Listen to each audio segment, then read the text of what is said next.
ये delivery timing का क्या महत्व है? ये तो सच्चाई है। और मुहूर्त निकालते हुए भी सच्चाई है। तो मुहूर्त निकालने के टाइम पे हम लोग उसको बहुत सुनता, मैंने बहुत सारा रिव्यू निकाला और उस पर से कुंडलियाँ बनाई कि ये बच्चा ऐसा होगा तो ऐसा होना चाहिए।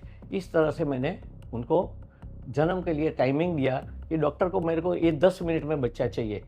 अभी आप पूछेंगे कि 10 मिनट में क्यों? ऐसा कभी हुआ है कि आप फेल हुए हो? 100% फेल होते हैं प्रिडिक्शन। आइदर का राहु के ऊपर दूसरे का बुध लिया तो बच्चा चोर और झूठ बोलने वाला पैदा होगा। एक योग है, जल तत्व की राशि में होगा तो स्टीमर की लाइन में जाएगा, वायु तत्व में होगा तो प्लेन की लाइन में जाएगा। और दोनों कुंडलियां हैं और दोनों हमारे सामने ही रहते हैं। और एक बेटा स्टीमर में भी है और एक एरोप्लेन में भी है।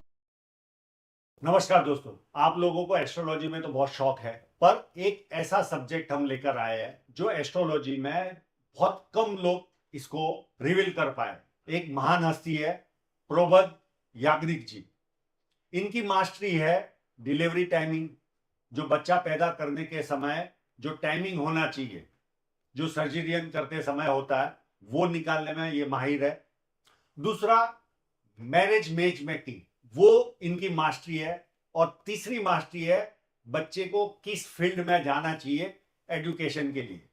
ये तीन प्रश्नों के जवाब इनसे हम जानने की कोशिश करेंगे आज इस पॉडकास्ट में। तो शुरुआत करते हैं। सर, ये डिलीवरी टाइमिंग का क्या महत्व है? डिलीवरी टाइमिंग का ये महत्व है कि जब भी बच्चा पैदा होता है तो डॉक्टर इसकी गारंटी नहीं देता ये किस प्रकार का होगा। ज़्यादातर हम लोग पहले डॉक्टर उस फील्ड में गया, जैसे कि उसने बहुत सारे प्राणियों के ऑपरेशंस किए, बाद में वो दवाइयाँ बनाई और उसने मनुष्य के ऊपर उसने एप्लीकेशन किया और अच्छे-अच्छे ऑपरेशन करके हार्ट ट्रबल, किडनी ट्रबल से बचाया। वैसे ही हम लोग दवाइयाँ वगैरह मानते नहीं हैं, बच्चा ही ऐसा पैदा करो कि बच्चा इतना अच्छा पैदा हो कि इंटेलिजेंट भी हो, स्वास्थ्य भी अच्छा उसका हो, लंबा आयु वाला हो, मैरिज मैचिंग अच्छा हो उसका, उसकी लाइफ पूरी अच्छी हो। इसके लिए हम लोग मैरिज मैचिंग में जाना चाहते हैं। बच्चे का डिलीवरी का मुहूर्त ही ऐसा निकालो कि हमको चाहे ऐसा हम बच्चा पैदा कर सकें। तो मुहूर्त निकालने के टाइम पे हम लोग उसको बहुत सारी कुंडलियाँ बनाते हैं 25 से 40 तक। और उसमें पसंदगी करते हैं कि भाई ये कुंडली में कुछ रोग नहीं बनेंगे, इसमें कम बनेंगे, इसमें मैरिज मैचिंग अच्छा होगा, ये बच्चा एजुकेशन में अच्छा आएगा, वगैरह वगैरह बहुत सारा कुछ हम लोग जान सकते हैं लाइफ के बारे में। तो सर, ये आप जो डिलीवरी टाइमिंग जो निकाल रहे हो, हाँ, ये कितने साल का एक्सपीरियंस है आपको? कम से कम मुझे 10 साल का एक्सपीरियंस है डिलीवरी मुहूर्त का।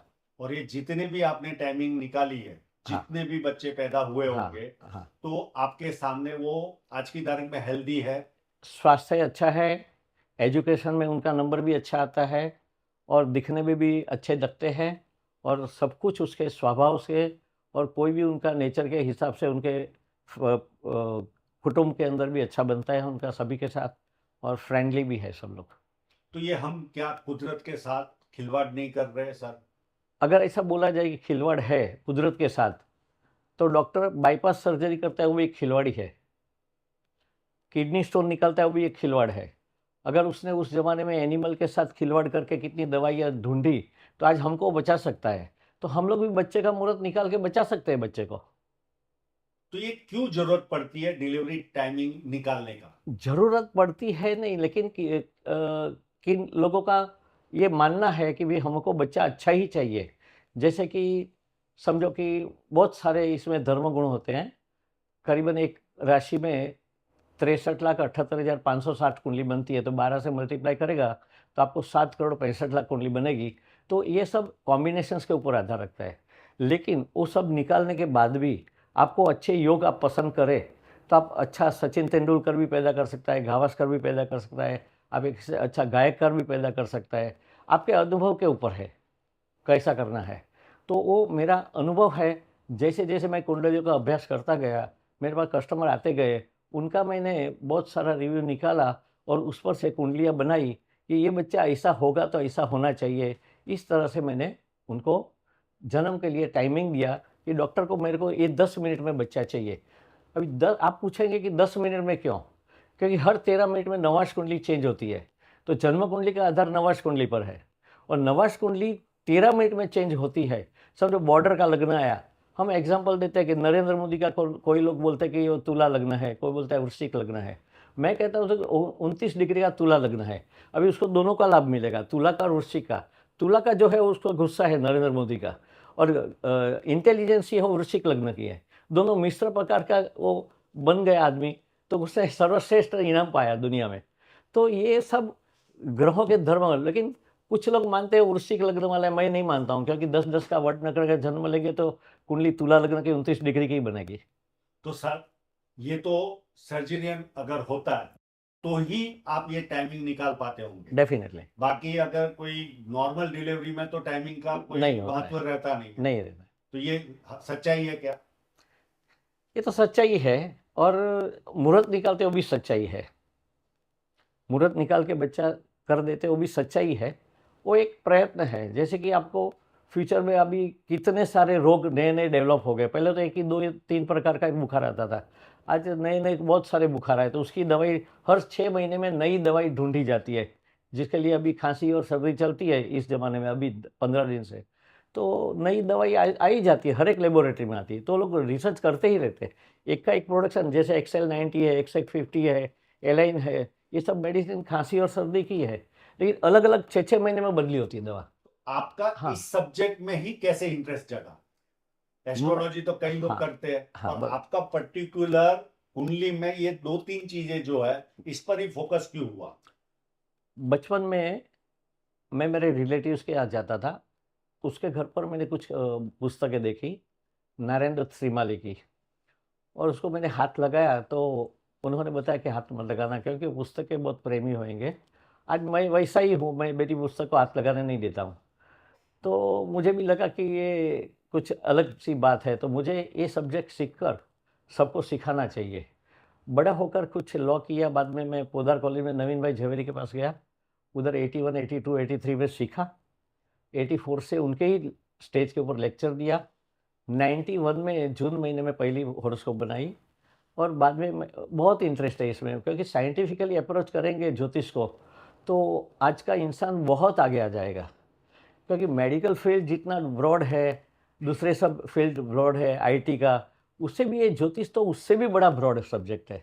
लोगों को डेवलप करना चाहिए, इंटरेस्ट लेना चाहिए, और ये लाइन में आजकल साइंस वाले स्टूडेंट बहुत आते, एडवोकेट लोग बहुत आते, क्योंकि सब्जेक्ट रियली पुराना है, 1 लाख साल हो गया है इसको, और ये वेदों में भी इसका उल्लेख है नक्षत्र के बारे में। तो ये जो डिलीवरी की जो टाइमिंग है, हाँ, तो क्या आपने टाइमिंग निकाल के दी, तो क्या डॉक्टर उस टाइमिंग का पालन करता है, ऐसा देखा गया है क्या? 100% करता है। अच्छा। मैं नाम नहीं कहना चाहता हूँ, लेकिन एक टीम वर्क है दहीसर में भी, पूरा फैमिली डॉक्टर है। वो लोग ने मुझे एक बच्चे का डिलीवरी किया अभी लास्ट ईयर, तो वो बच्ची हुई अभी 2 साल की हुई December 27 को, और इतनी अच्छी बच्ची है, फर्स्ट क्लास है। और पूरे फैमिली ने उस मैंने बोला 10 मिनट में निकाल के दो, और वो 931 को निकाल के दिया उसने, और 100% वो लोग काम करते हैं डॉक्टर लोग। अच्छा, उसमें कोई भी नहीं, एक कुछ आध भी दो नहीं। मिनट या नहीं 5 मिनट का भी फर्क नहीं वो आता? 10 मिनट जो देते हैं उसमें ही वो लोग अच्छा, करके देते 10 मिनट का हमें 10 मिनट डॉक्टरों को देते। समय मिलता है हाँ, कि ये क्योंकि टाइमिंग हाँ में 10 सही, मिनट में आप खेल सकते क्योंकि जो लग्न है उसका नवास कुंडली जो मैं बनाता हूँ ना, उसके लिए जो 10 मिनट मिलती है उसमें मैं उसको टाइमिंग देता हूँ। हो। तो ये जो टाइमिंग निकालने आते हैं, हाँ, उनकी रिक्वायरमेंट क्या क्या आती है आपके पास? रिक्वायरमेंट नहीं होती, बोलते हैं इसमें अच्छे में अच्छा बच्चा हो हमको चाहिए, क्योंकि ग्रहों की परिस्थिति हर समय कुछ ना कुछ तो कहाँ पर तो कुछ खराब तो हो गई। जैसे कि कोई भी इंसान के लिए पूरा फैमिली लाइफ अच्छा होता ही नहीं है, कोई ना कोई डिफ़िकल्टीज़ होती है। कोई एक्टर को पकड़ो, क्रिकेटर को पकड़ो, ऑर्डिनरी आदमी को पकड़ो, उसको फैमिली डिस्टर्बेंस रहता ही है। तो ये डिस्टर्बेंस को अवॉइड करके भी तुम अलग इसका पत्रिका बना के दो, मैक्सिमम अच्छा, तो वो अच्छा होगा। जैसे कि ग्रहण के योग में सूर्य राहु जमा होते हैं, और सूर्य राहु वाली की कुंडली में ज़्यादातर क्या होता है कि वो सेल्फिश आदमी होता है, और सेल्फिश आदमी ज़्यादातर वो आपको कहाँ लेना चाहिए।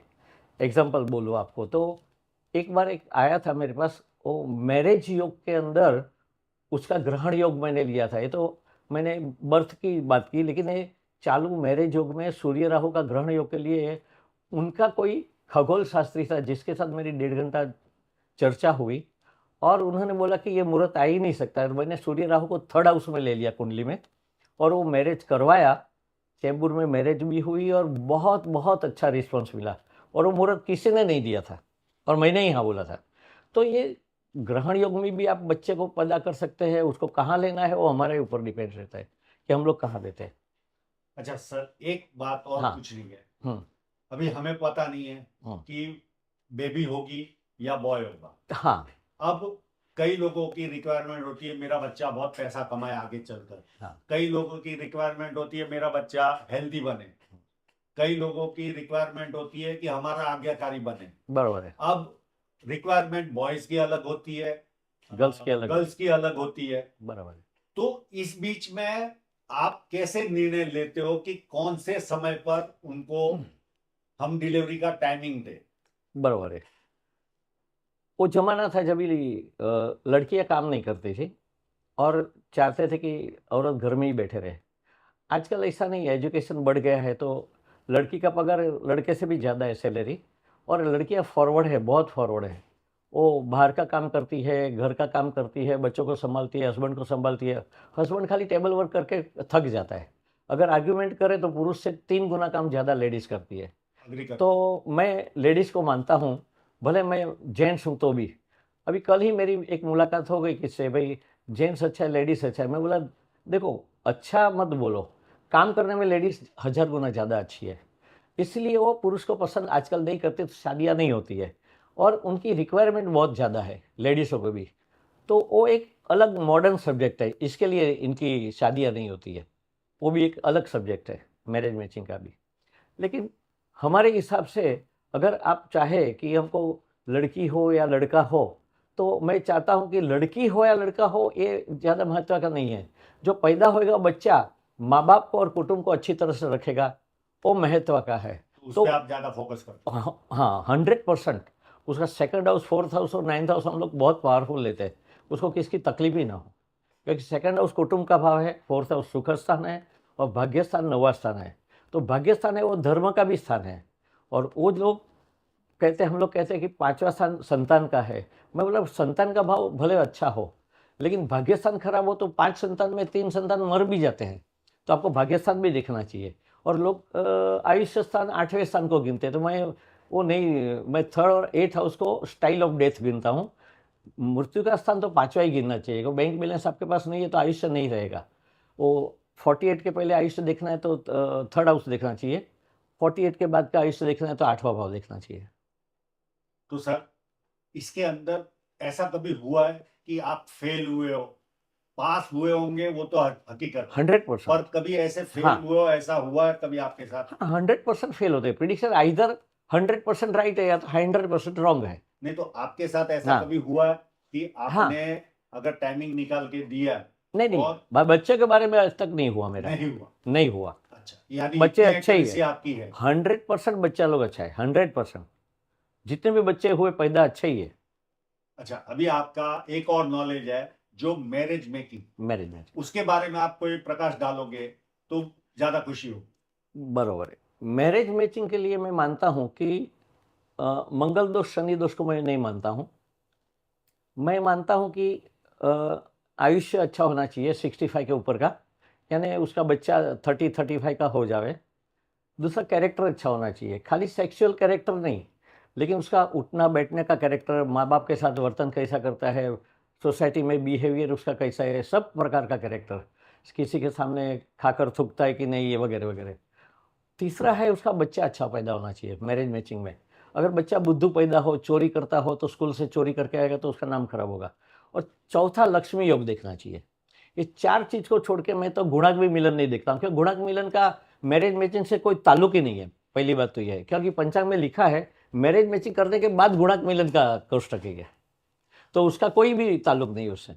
तो सर, ये जो मैरिज मेकिंग है, हाँ। ये तो आजकल जो भी एस्ट्रोलॉजी जानता है, हाँ। जो सालों से जानता है, बराबर। वो ये सालों से करते आए। बराबर। आप में ऐसी क्या यूनिक है चीज कि लोग आपके पास आते ही है। आते हैं? कैरेक्टर, आयुष्य, संतान और पैसा, 4 योग देखता हूँ। कैरेक्टर में मैंने आपको बताया। दूसरा मैं आयुष्य देखता हूँ कि भी इसका आयुष्य। दूसरा इसका स्वास्थ्य है ना जल्दी बिगड़ना नहीं चाहिए। समझो 36-38 आया और प्रेशर चालू हो गया, डायबिटीज़ चालू हो गया, तो दोनों को मज़ा नहीं आएगा। जीवन में डिजीज़ है ना 58 के पहले आना ही नहीं चाहिए ये ज़माने में, भले उसका 65 का आयुष्य है। तो 58 के पहले भी आयुष्य उसका स्वास्थ्य थोड़ा भी डल हो गया तो डॉक्टर की विजिट चालू हो जाती है। तो मैचिंग में फिर दूसरा एक स्टेप है मैरिज मैचिंग में कि कुटुंब भाव अच्छा चाहिए, सेकंड हाउस। लोग क्या करते हैं 7th हाउस और 8th हाउस को ही फोकस करते हैं मैरिज मैचिंग में। 7th हाउस मैरिज मैचिंग के लिए है, 8th हाउस विडो हाउस के लिए है, सेकंड हाउस उसके कुटुंब के लिए है, 4th हाउस सुख स्थान के लिए, दोनों हस्बैंड वाइफ रोटी सुख से खाते हैं पंखे के नीचे उसके लिए। और 5वां स्थान है ना प्रेम का स्थान है, संतान का भी स्थान है, प्रेम का भी स्थान है। और भाग्य स्थान है ना वो पति पत्नी के बीच में का आयुष्य का स्थान है। पहले 15 साल पहले पत्नी मरेगी या पति मरेगा। जैसे कि मेरी वाइफ अभी मर गई तो 8 साल मेरे जिंदा रहना है, तो वो मेरा नसीब की बात है। एक ज़माने में एक मेरे एक रिलेटिव्स को भी बोला था कि ये लड़की समझो बहुत जल्दी मर जाएगी, तू क्या करेगा? बोलता है मैं इससे ही शादी करेगा। और हकीकत में 2005 में उसकी वाइफ मर गई और वो 2019 में मर गया। 14 साल का गैप आया। तो ये सब होते रहता है, लेकिन जिसको मैचिंग करके ही शादी कर रहे हैं, तो वैसे बहुत लोग हैं जो बोलते हैं हमको आपका मैचिंग अच्छा लगता है, तो मैं करके देता हूँ। ये 4 चीज़ देखता हूँ खाली। तो ये हाँ, और मैरिज मेकिंग में भी कई लोगों की बहुत सारी रिक्वायरमेंट हाँ, होती है, रिक्वायरमेंट तो होती आप अपने ज्ञान के सामने उसको कैसे फुलफिल कर पाते हो? उसके सवाल क्या-क्या है? मैंने बताया कि बच्चे लोग हैं ना इंटेलिजेंट होने चाहिए। अभी समझो बच्चा पैदा हुआ, एक का राहु के ऊपर दूसरे का बुध लिया, तो बच्चा चोर और झूठ बोलने वाला पैदा होएगा। केतु के ऊपर बुध आएगा, तो वो आँख बंद करके झूठ बोलेगा, बिल्ली दूध पीती है ऐसा, दूसरों को देखती नहीं। फिर चंद्र शुक्र आएगा और स्कॉर्पियो के अंदर आएगा, तो सेक्सुअली खराब पैदा होएगा, तो नाम सोसाइटी में खराब होगा। शुक्र के साथ राहु आएगा 5th हाउस में, तो वो ड्रंकार्ड पैदा होएगा। तो आप कौन सा 5th हाउस के में लेते हैं, वो उसके ऊपर है आधार। तो 5th हाउस अच्छा लेना चाहिए। आज ही मेरे पास एक मैचिंग आया था, जिसमें मुझे लगा कि सब कुछ अच्छा था, लड़की लड़के का दोनों का मीन लग्न था। और लड़की का गुरु 7th हाउस में था, शनि 11वें भाव में था, लेकिन उसका राहु सूर्य स्कॉर्पियो का नीच राशि में भाग्य में था और मंगल नीच का स्थिर था 5th हाउस में। तो मैं बोला कि ये संतान सुख के लिए बहुत खराब कुंडली है। ऐसी कुंडली में ही बुध 8वें स्थान में आया। अभी ज्योतिष में कहा जाता है कि 8वां बुध हो और कोई भी अशुभ ग्रह शनि जैसा देखता हो तो संतान नहीं होते, कितनी भी दवाइयाँ करो। तो ये सब जुड़े नियम भी लगते हैं, लेकिन समझो कि उसके बुध को इसका लड़के का गुरु भी देखता था, लेकिन मैंने 5th हाउस और भाग्य स्थान डैमेज हुआ तो मैंने उसका मैचिंग ना बोल दिया। क्योंकि उसके संतान की अगर लाश ही देखनी है, तो ऐसा मैचिंग नहीं करना चाहिए। तो आपके पास ऐसे अगर 10 लोग मैच मेकिंग में आते हैं, हाँ, तो उसमें कितने लोगों का मैच मेकिंग हो पाता है आपके पास से? एक इस एवरेज 10 लोग आए, बहुत साल पहले आपके एरिया से ही एक लड़की आई थी और उसके पिताजी ने बोला कि आप लोग इतना ये करते हो ज्योतिष का, तो हमको हमारा मैचिंग करके दो। और उसका वेरी फर्स्ट टाइम में ही मैचिंग हुआ था लड़की का। आज वो लंदन में भी है और उसकी शॉप भी है, उधर उसका अच्छा बिजनेस भी चलता है हस्बैंड का। और आपका ये अशोक वन में ही रहती थी वो ज़माने में। बाद में तो बहुत सारे मैचिंग किए। अभी एक लड़की का कुछ 3 महीने में ही शादी टूट गई थी और मैंने बहुत सारी हज़ारों कुंडलियाँ देख के अच्छा मैचिंग किया। आज उसका बेटा भी 3 साल का हो गया। उसके सगे भाई का भी मैचिंग किया, उसके लिए भी हज़ारों कुंडली देखी और अच्छा मैचिंग हो गया। ऐसे तो बहुत सारे मैचिंग किए, 7000 मैचिंग किए, अच्छा मैरिज किया। एक भी टूटा नहीं है अभी तक। तो ये कौन सा ऐसा कारण होता है सर कि पारिवारिक समस्याएं एस्ट्रोलॉजी में हम देख सकते हैं? पारिवारिक समस्या बहुत सारी देख सकते हैं। जैसे कि आदमी का जनरली नेचर ही देखा जाता है लग्नों के हिसाब से, क्योंकि जितनी साइन है ना वो सब एनिमल्स की है, इंसान की साइन नहीं, बहुत कम है। जैसे कि मिथुन में इंसान की साइन है, लेकिन क्या है कि प्राणियों की साइन दी है ना, वो नेचर भी हमारा प्राणियों जैसा ही है।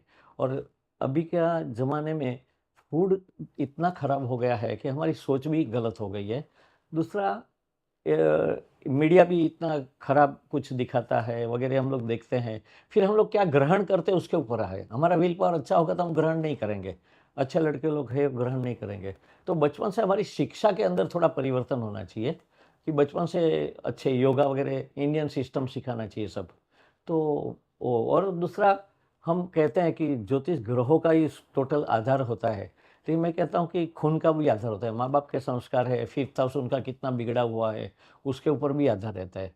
और उनका जब भी बड़े होते हैं तो उनका फ्रेंड सर्कल का भी आधार उसके ऊपर है कि वो कैसे अच्छे रहते हैं और बिगड़ जाते हैं, ये उनकी चॉइस है। तो सबसे ज़्यादा अपने को ज्योतिष में चंद्र गुरु और सूर्य अच्छा लेना चाहिए। जिस कुंडली में चंद्र गुरु सूर्य और बुध अच्छे हो, बुद्धि कारक बुध, मन कारक चंद्र, आत्मा कारक सूर्य, जीव कारक गुरु। अब कहते हैं कि सूर्य और गुरु अगर जीव और आत्मा कारक है तो मतलब मर जाता है तो बाद में वो सूर्य हो जाता है आत्मा। लेकिन आत्मा सब शरीर में आती 4th महीने में पेट के अंदर तो वो जीव हो जाती है। तो हम लोग कहते हैं कि भाई जीव को भोगना ही पड़ेगा। और आत्मा मर जाती है तो शरीर मरता है तो बोलते हैं आत्मा छूट गई, यानी कर्म करके चला जाता है। लेकिन प्रैक्टिकल आपको लाइफ जीने के लिए चंद्र और बुध ही काम करते हैं। अगर चंद्र और बुध बिगड़े हुए हैं तो आदमी प्रैक्टिकली खराब होगा। चंद्र बिगड़ा है, बुध अच्छा है तो सोचेगा खराब, करेगा नहीं। चंद्र अच्छा है और बुध बिगड़ा हुआ है तो अच्छी बात करके साधु पुरुष की तरह वो खराब काम करेगा। तो मैं आप लोगों से रिक्वेस्ट करता हूं, अभी पॉडकास्ट पूरा हुआ नहीं है, किन लोगों ने, आप जो वीडियो देख रहे हो, जिन्होंने मैच मेकिंग करके शादी की है तो कमेंट कीजिए, और किन लोगों ने अपनी संतान पैदा करने समय टाइमिंग निकाली है कुंडली के हिसाब से, कृपया कमेंट कीजिए। अब मैं आपका जो तीसरी जो मास्टरी है उस पर आता हूं। यस, क्या कुंडली से हम बच्चा कौन सी लाइन में जाएगा, सीए बनेगा, डॉक्टर बनेगा, या कोई ऑफिस में काम करने वाला बनेगा, या नेता बनेगा, क्या पता चलता है? पता चलता है। जनरली जो ज्योतिष के जो 2 नियम है, शनि राहु 10वें स्थान को देखे या वहाँ बैठे हो और 10वें का मालिक 6, 8, 12 में हो तो सामान्य रूप से नौकरी करता है। अगर उसका मालिक अच्छे स्थान में हो और शनि राहु का दृष्टि नहीं है 10th हाउस पर तो बिजनेस करेगा। अभी बिजनेस सैंडविच वाला भी करता है, होटल वाला भी करता है। Yes. वो 2,500 कमाता है, वो 25,000 कमाता है, इतना फर्क है। तो हम क्या करें? अभी इसमें थोड़े से डिवीज़न है। वो ज्योतिष के नियम सिखाने का सब्जेक्ट है। जैसे कि धन लग्न वाला है, वो एक ज़माने में धन लग्न का आदमी आया था और शनि 10वें स्थान में था और मैंने लिख दिया भाई आपका 10वां शनि है। जनरली हम लोग इसको धंधा नहीं करने को बोलते, लेकिन आप है ना ये धातु का कुछ ट्रेडिंग करो तो अच्छा रहे, इन्वेस्टमेंट मत करो। तो उसने आकर बताया कि मेरा तांबे का ट्रेडिंग है और मैं अच्छा कमाता हूँ और अच्छा सा खासा पैसा बनाया। तो ऐसा हम लोग बता सकते हैं। और दूसरा कि आपको कौन सी लाइन में स्टडी करना है। तो आजकल तो जनरली सब लोग इंजीनियर बनते हैं, आईटी में जाते हैं, वो नहीं आएगा कंप्यूटर वगैरह तो उनका कोई भविष्य इतना अच्छा नहीं होता है, आना ही चाहिए। वो एक ज़माना था कि 3 लाइन थी खाली, कॉमर्स, साइंस, आर्ट्स। लेकिन आज उसमें भी डिवीज़न हो गया, 64 सब्जेक्ट है एसएससी में, आज से 50 साल पहले। और अभी तो सैकड़ों लाइन आ गई, एक-एक लाइन में। अभी समझो हमारा बच्चा डॉक्टर बने तो किसका बने? तो हम बोला कि स्कॉर्पियो में गुरु मंगल बुध आप भाग्य में है तो आपके लड़के को डॉक्टर बनाओ, दाँत का डॉक्टर। बोला आपने ऐसा कैसा बोला? मैं मंगल है और दाँत का कारक है, बुध स्किन का कारक है और गुरु धन कारक है। ये तीनों भाग्य में है तो दाँत का डॉक्टर आज उसका अच्छा चलता है। समझो सूर्य अच्छा है तो हार्ट का डॉक्टर बनेगा, मंगल अच्छा है तो मज्जा का कारक बनेगा, बुध अच्छा है तो स्किन का कारक बनेगा, स्किन का डॉक्टर बनाओ, शुक्र अच्छा है तो सेक्स का कारक बनाओ, डॉक्टर बनाओ। तो ये सब ग्रहों के कारकत्व से हम लोग बताते हैं कि अच्छा, ये क्या है। लेकिन हर एक लग्न वाला बिजनेस ट्रेडिंग या इसमें नहीं जाता है, लेकिन उसके सब डिवीज़न है कि मेष लग्न वाला है तो स्टीरियोटाइप बुद्धि होती है तो नहीं बिजनेस कर सकता है। तुला वाला है, डेयरिंग वाला बहुत है तुला वाला, लेकिन वो बिजनेस में नहीं जाएगा क्योंकि वो सहन नहीं कर सक पाता है कि उसको लॉस होएगा। तो उसको है ना प्रोफेशन में जाना चाहिए। जनरली बिजनेस में क्या है, डबल बाजू बात करने वाला, कन्या लग्न वाला है, मिथुन लग्न वाला है, धनु वाला कोई बड़ा बिजनेस होगा उसमें एजेंसी लेने वाला है। तो ऐसे ऐसे लग्न वाले हैं। कुंभ लग्न वाला है वो मैनेजमेंट अच्छा कर सकता है हमेशा, तो उसको मैनेजमेंट में जाना चाहिए। तो ये सब डिवीज़न गिराते कौन सा वृषभ लग्न। लग्न वाला? वृषभ लग्न वाला आप ज़्यादातर देखेंगे तो बड़ी बड़ी कंपनियों में राइट हैंड सेक्रेटरी, मैनेजर ऐसे होते हैं और बाद में से 10-15 साल के बाद उसी फैक्ट्री के बाजू में उसका खुद का धंधा चालू कर देते हैं। तो ये भी मास्टर होते हैं यानी बिजनेस में। एंटरप्रेन्योर बन जाता 100% वो वृषभ वाले बहुत है। वृषभ वाले बहुत बड़े बड़े में देखेंगे तो ओशो भी है, कुछ नहीं था तो फिलोसॉफी में आ गएगा।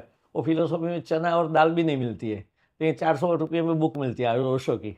मैं तो ऐसा, वृषभ लगन वाला हाँ केमिस्ट्री में आ गया। हाँ, और बर्नार्ड शो था एक जमाने में, तो बर्नार्ड शो का ड्रामा देखने के बाद उसके पास हजारों कस्टमर जाते थे वो नाटक देखने के लिए। अगर वो नाटक में से 10 मिनट में बाहर आ गया तो ड्रामा नहीं चलता था। तो बर्नार्ड शो की खासियत थी, और वो सब लगना कृष्ण भगवान का भी था।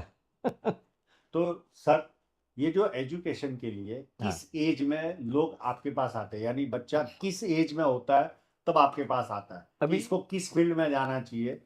बरोबर है। अभी मैं इस बात में थोड़ा सा पीछे जाकर बात करूंगा कि साधारण ज्योतिष सीखने के बाद है ना, लोग ये सब्जेक्ट में आकर ये विषय को इतना बदनाम कर दिया है कि लोगों को विषय पर थोड़ा सा भी मूड नहीं है ज्योतिष दिखाने के लिए। ये नंग पहनो, ये करो, वो करो, मंत्र विद्या करो, पूजा करो।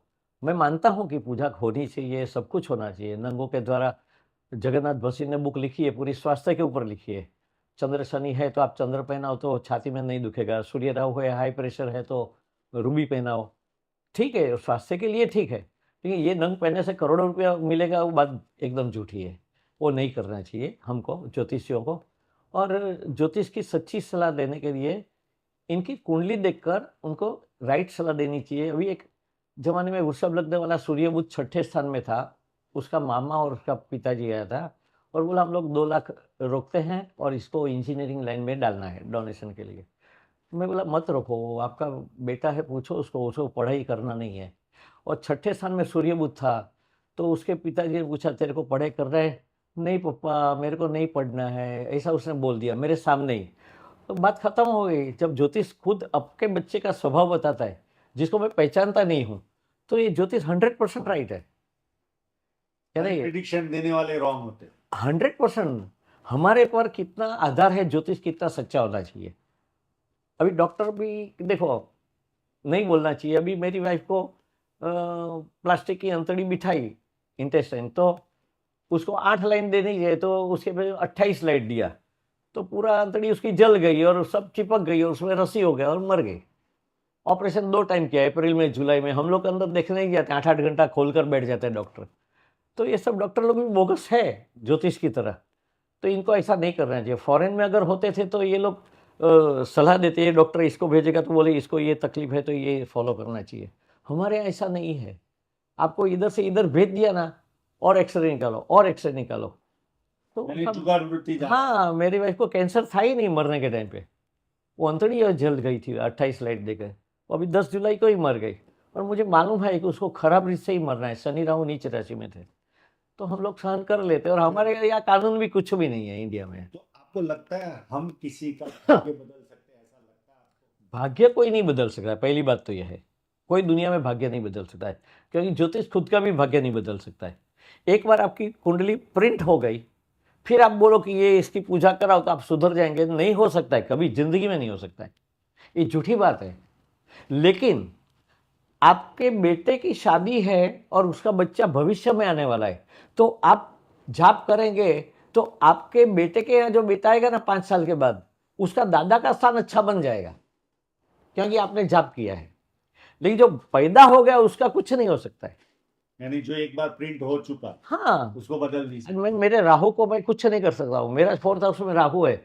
मेरे घर में सब मर गए, दोनों भाई मर गए, माँ बाप मर गए, सास ससुर मर गए, मेरी वाइफ मर गई, सब। मैं अकेला बचा। तो मेरे दोस्त लोग को बोला है भाई किधर भी गिरेगा तो लेके जाना स्मशान में। दूसरा क्या बोल सकता हूँ? नहीं नहीं, अभी तो बहुत छोड़ गए आप। आज बहुत लोगों का कल्याण करोगे आप। हाँ।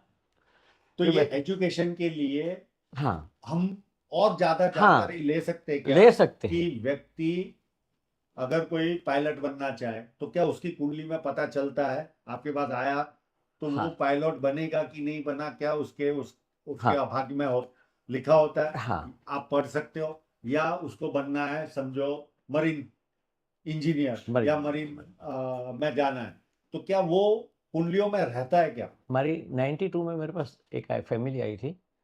उनके पिताजी का भी तुला लग्न था और दोनों बेटों का तुला लग्न था। और उसमें एक योग है, जल तत्व की राशि में होगा तो स्टीमर की लाइन में जाएगा, वायु तत्व में होगा तो प्लेन की लाइन में जाएगा।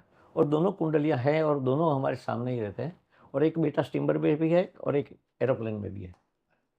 तो ये हमारे पास है कुंडली इसकी, अगर चाहिए तो हम मंगवा सकते हैं। और कोई स्पेशल ज्ञान आपके पास हो, कुछ डिलीवर करना चाहो तो कर सकते हो आप। मैं कहता हूँ कि ये सब्जेक्ट का सही मायने में उपयोग करना चाहिए और किसी को है ना अंडर एस्टिमेट करके किसी को बेवकूफ़ नहीं बनाना चाहिए ज्योतिष में।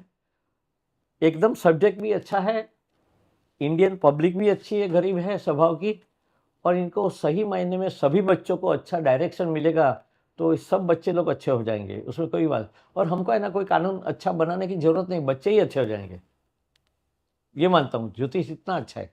तो दर्शकों, आज आशा रखता हूँ आपको ये सब्जेक्ट बहुत अच्छा लगा होगा। बहुत एक्सपीरियंस होल्डर है। अगर आप इनसे कांटेक्ट करना चाह रहे हो तो मैं डिस्क्रिप्शन में इनका व्हाट्सअप नंबर दे दूंगा। इनकी कोई साइट नहीं है, ना कोई चैनल है और ना कोई एडवर्टाइजिंग करते। ये जानकार थे मेरे, इसके लिए इनके पास एक अलग सब्जेक्ट की जानकारी थी, इसके लिए मैंने इनको आपके सामने उस ज्ञान को प्रदर्शित करने के लिए आपके पास ले आया हूं। तो आपको ये वीडियो अच्छा लगा हो तो लाइक कीजिए, शेयर कीजिए और आप लोगों का बहुत बहुत धन्यवाद।